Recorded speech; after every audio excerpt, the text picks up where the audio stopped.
When I first made these hard truths videos or harsh reality videos, I told you something that seemed to resonate with a lot of people, and that is that if you stay in running long enough, you're probably gonna poo yourself. Deal with it now. It's a reality. But there are always things that I think of, there are always things that I learn on my journey that I think I've got to give to you. So I'm going to give you 8 more hard truths of running. But as always, I'm going to put a positive spin on it, because running's positive. This is actually a difficult pill to swallow, but sometimes your friends you have before you start running might not be around once you fully dive in. Because the thing is, the deeper you get into this, the more people you're going to meet that are capable of changing your life if you let them.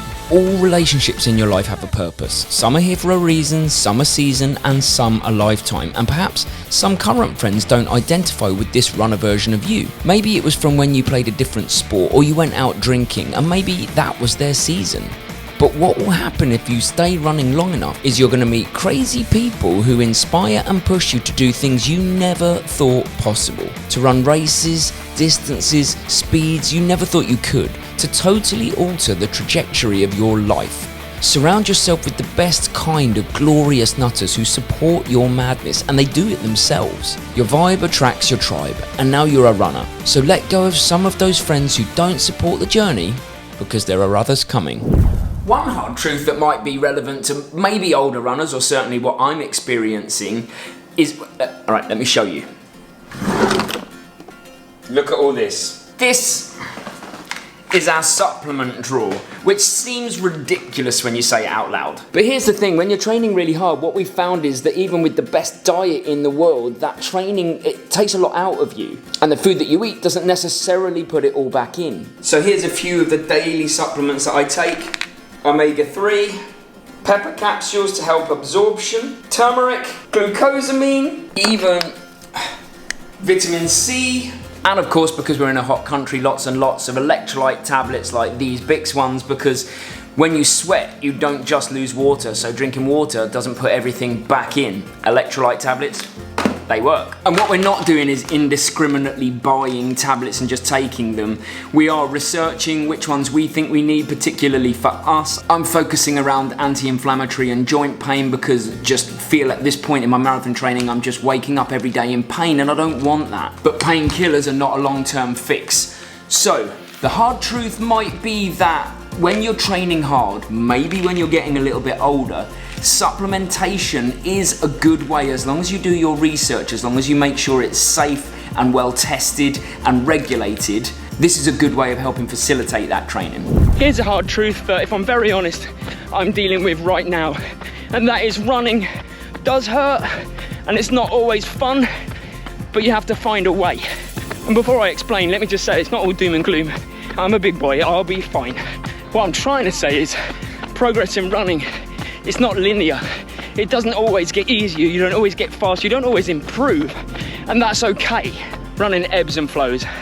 There's peaks and troughs, that's what I'm trying to say. So it's a lifelong journey, and if you see it as that, actually it makes it a little bit easier. Let's take this run for example. It absolutely sucked, I hated it, didn't want to do it, was sitting on a chair over there for a long time before I got up. But the point is, I did get up, I did make it happen. I did have to rely on discipline over motivation, but I know long term, it's gonna make me feel so much better about myself, it's gonna make me feel so much fitter in myself.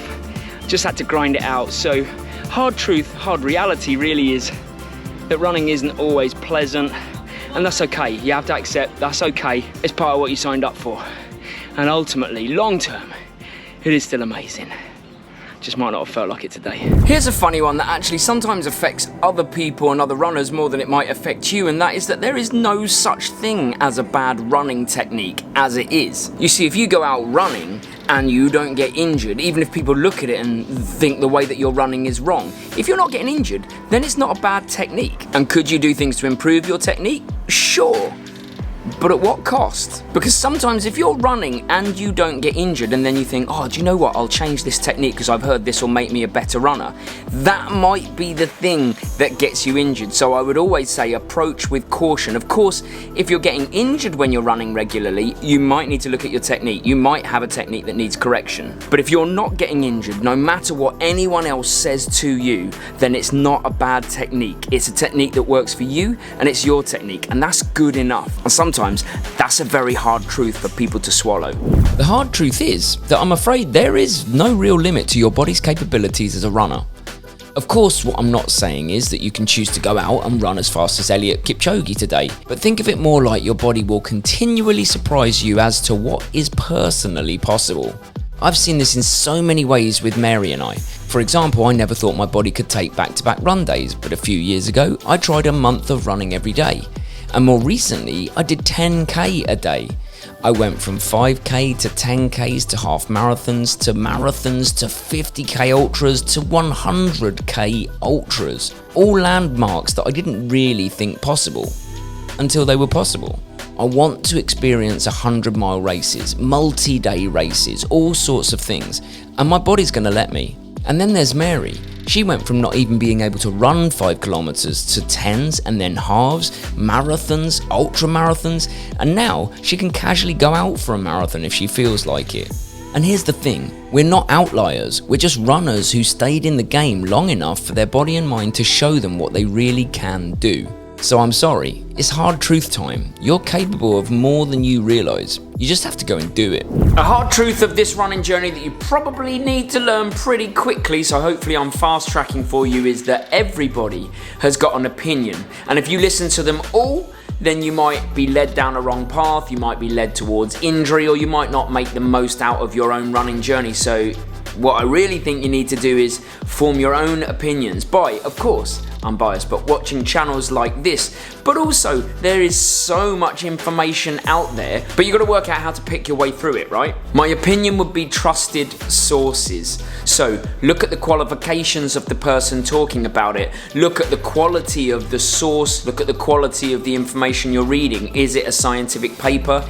Is it an opinion? Is it someone who's trying to summarize a scientific paper? Is it Bob down the running club who's been training for 40 years in the same way and will not change? And here's the reason why. Sometimes a method will work for someone and they might go, you got to do this session, or you got to train like this, or you got to do math training, or you got to do only fast training.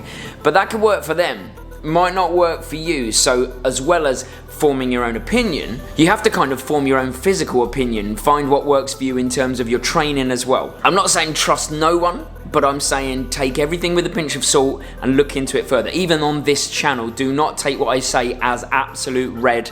Make sure you go away and look into things yourself to make sure you have your own opinions and you don't just listen to mine or someone else or someone else. I think one of the hardest truths that you've got to get your head around if you want to be in running for a lifetime is that running is only a piece of the pie, a part of the puzzle. Another piece might be strength work, and it might be conditioning like stretching. Thank you, Jessie. This used to be Winnie's spot. She is behind me. Or what about the sleep that you get? Do you prioritise that? Do you even look at it? Night.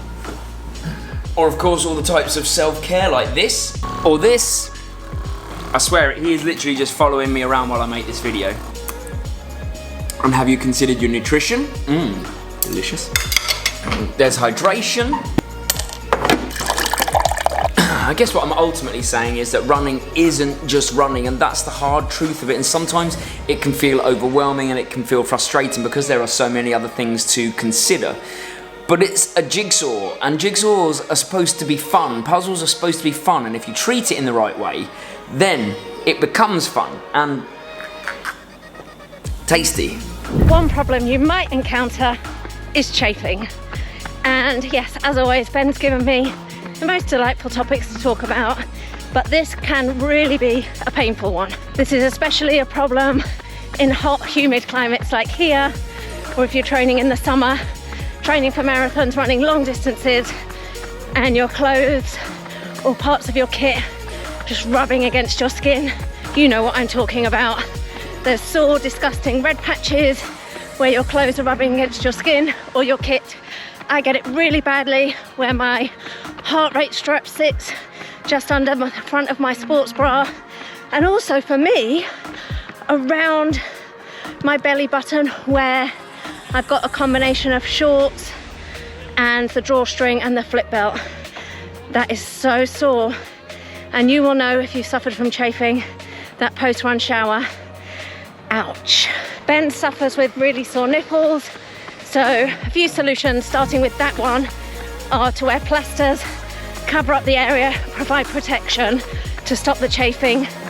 And for the other bits like me, also under armpits, around the sports bra, you can get stuff like Body Glide, or even just use good old Vaseline. Protect the area so that there's not that friction and that really, really harsh rubbing that causes the chafing, which is the problem.